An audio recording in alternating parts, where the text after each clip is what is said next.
Welcome to Bedtime Stories. The Nightingale and the Rose. She said that she would dance with me if I brought her red roses, cried the young student. But in all my garden, there is no red rose. From her nest in the holm oak tree, the nightingale heard him, and she looked out through the leaves and wondered. No red rose in all my garden, he cried, and his beautiful eyes filled with tears.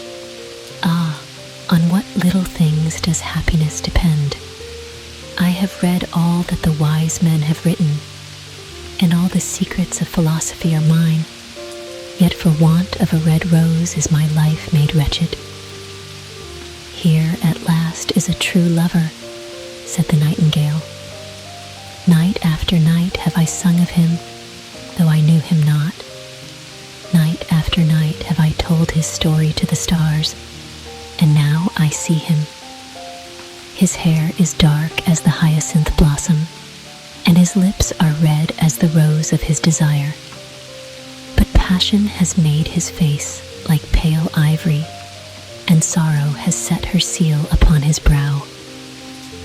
The prince gives a ball tomorrow night, murmured the young student, and my love will be of the company. If I bring her a red rose, she will dance with me till dawn. If I bring her a red rose, I shall hold her in my arms, and she will lean her head upon my shoulder, and her hand will be clasped in mine. But there is no red rose in my garden, so I shall sit lonely, and she will pass me by. She will have no heed of me, and my heart will break. Here indeed is the true lover, said the nightingale. What I sing of, he suffers. What is joy to me, to him is pain. Surely love is a wonderful thing. It is more precious than emeralds, and dearer than fine opals. Pearls and pomegranates cannot buy it, nor is it set forth in the marketplace. It may not be purchased of the merchants, nor can it be weighed out in the balance for gold. The musicians will sit in their gallery, said the young student, and play upon their stringed instruments, and my love will dance to the sound of the harp and the violin. She will dance so lightly that her feet will not touch the floor, and the courtiers in their gay dresses will throng round her. But with me she will not dance, for I have no red rose to give her.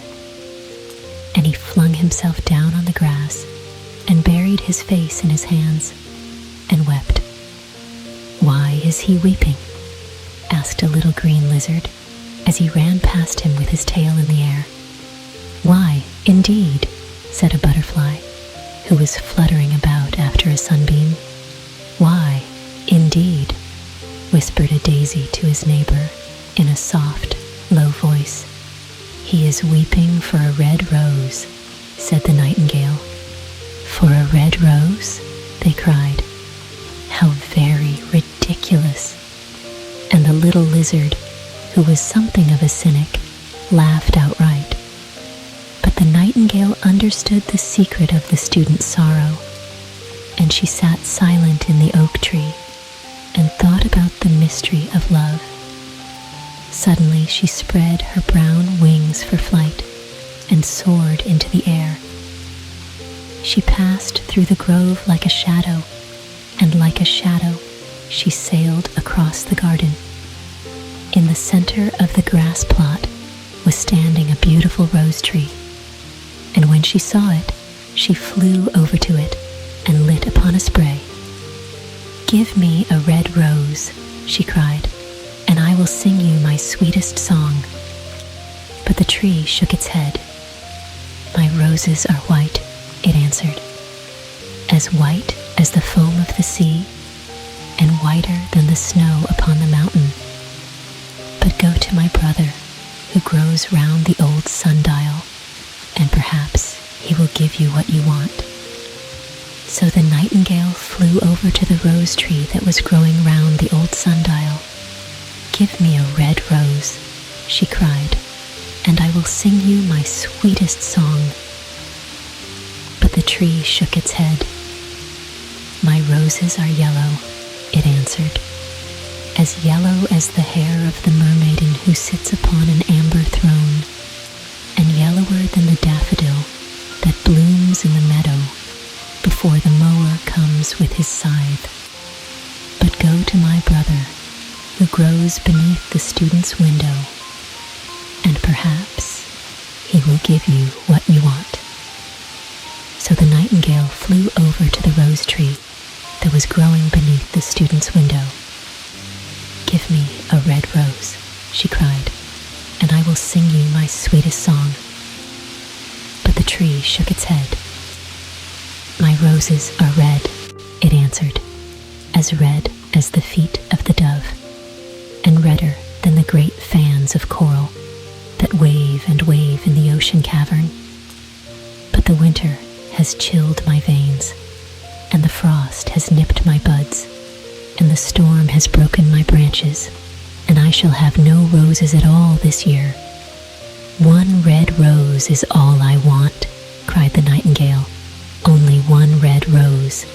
Is there no way by which I can get it?" "There is a way," answered the tree, "but it is so terrible that I dare not tell it to you." "Tell it to me," said the nightingale. "I am not afraid."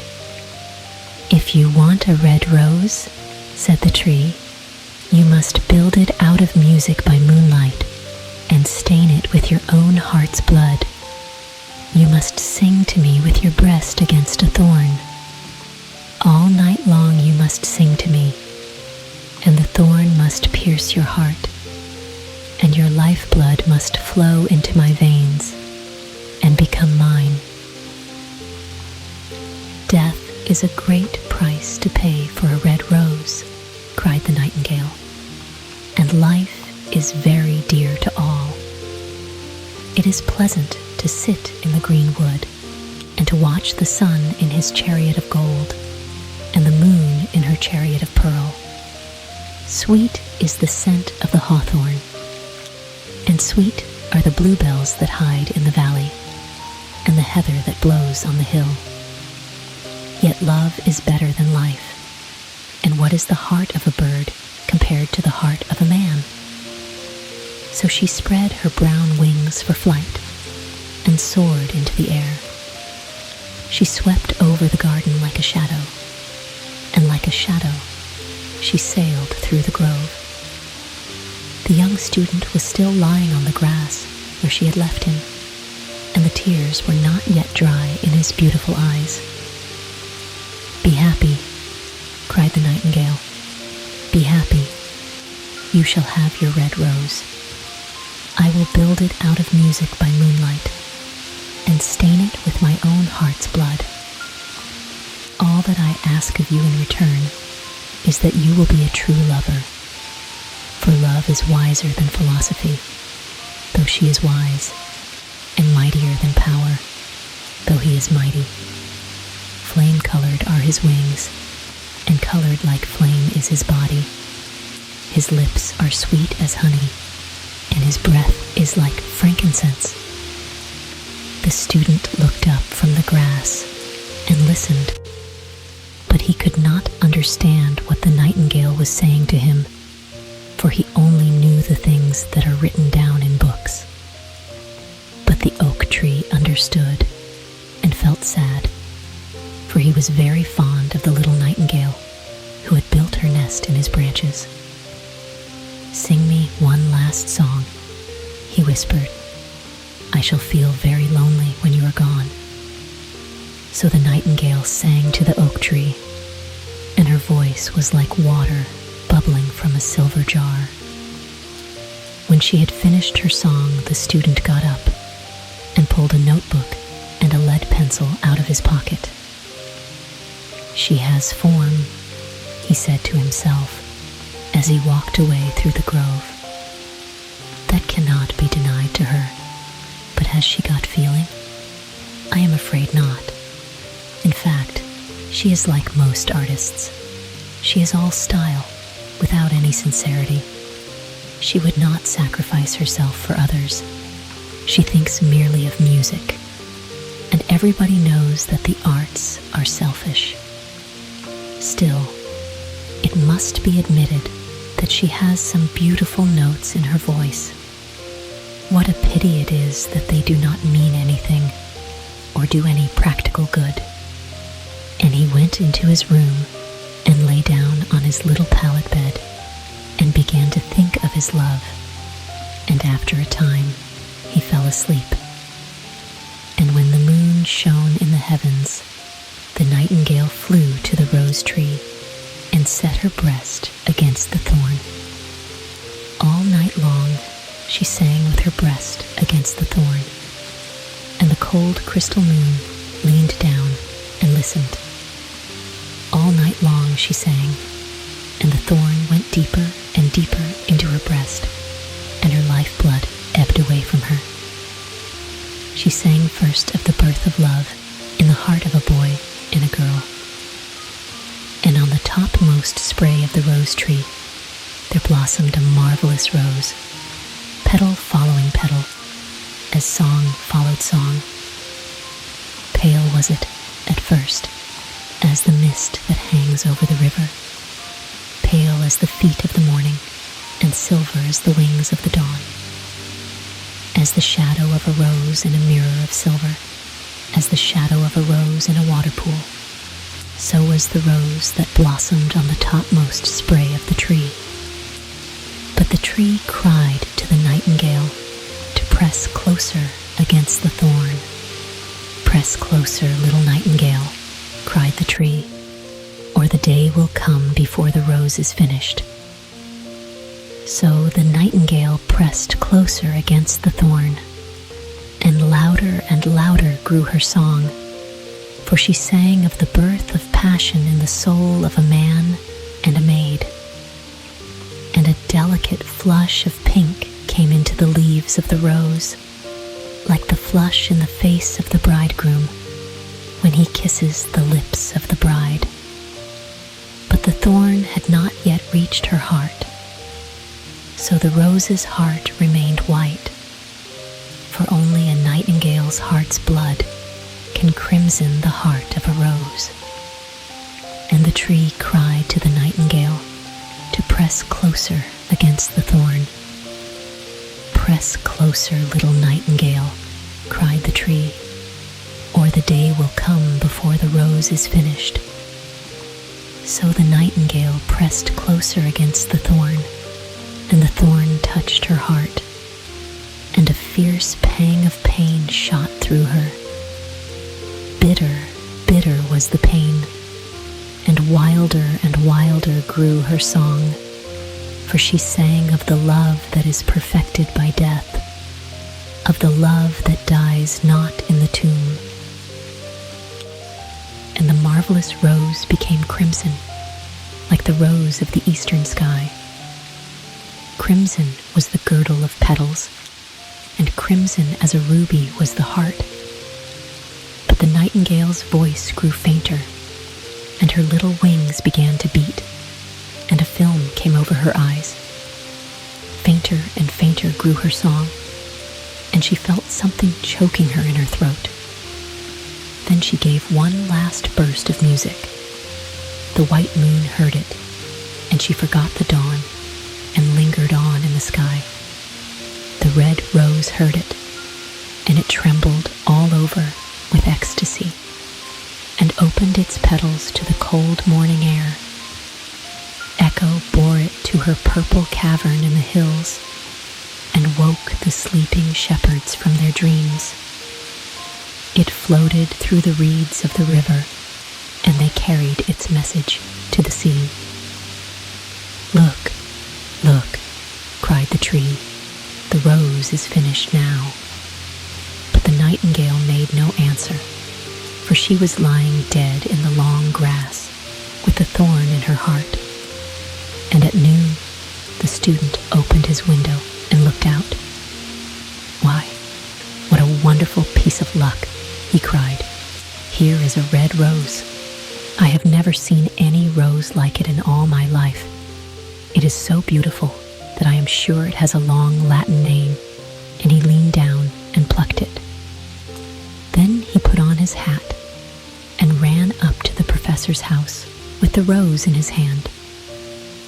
The daughter of the professor was sitting in the doorway, winding blue silk on a reel, and her little dog was lying at her feet. "You said that you would dance with me if I brought you a red rose," cried the student. "Here is the reddest rose in all the world. You will wear it tonight next your heart, and as we dance together, it will tell you how I love you." But the girl frowned. "I am afraid it will not go with my dress," she answered. "And besides, the Chamberlain's nephew has sent me some real jewels, and everybody knows that jewels cost far more than flowers." "Well, upon my word, you are very ungrateful," said the student angrily, and he threw the rose into the street, where it fell into the gutter, and a cartwheel went over it. "Ungrateful," said the girl. "I tell you what, you are very rude, and after all, who are you? Only a student. Why, I don't believe you have even got silver buckles to your shoes as the Chamberlain's nephew has." And she got up from her chair and went into the house. "What a silly thing love is," said the student as he walked away. "It is not half as useful as logic, for it does not prove anything, and it is always telling one of things that are not going to happen, and making one believe things that are not true. In fact, it is quite unpractical. And, as in this age to be practical is everything, I shall go back to philosophy and study metaphysics." So he returned to his room and pulled out a great dusty book and began to read. Rest well and wake up refreshed for a brand new day. Good night and sweet